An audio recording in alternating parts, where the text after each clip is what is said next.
মা, বেশ কয়েকদিন ধরে তোমার শরীরটা খারাপ যাচ্ছে। ব্যস্ততার জন্য তোমার টেস্টগুলো করার সময়ও পাচ্ছি না। আমি সরি মা। শুধু শুধু টেনশন করিস না তো, আমি অনেক ভালো আছি। আসি। সাবধানে যাস।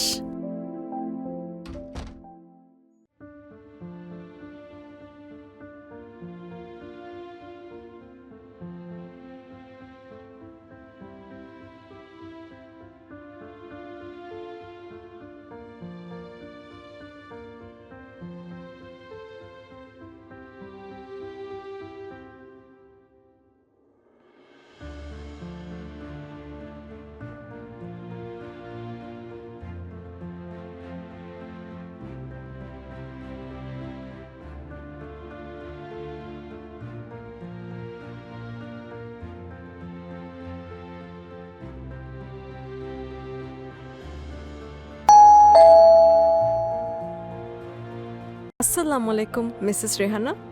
জি, মিস্টার শারিয়ার আপনার জন্য কিছু টেস্ট বুক করেছিলেন ম্যাম। আমি এসেছি আপনার স্যাম্পল কালেক্ট করতে। হ্যালো বাবাই। মা, ব্যস্ততার কারণে না পারছিলাম ঠিকমতো তোমার যত্ন নিতে, না পারছিলাম টেস্টগুলো করাতে তোমাকে নিয়ে যেতে।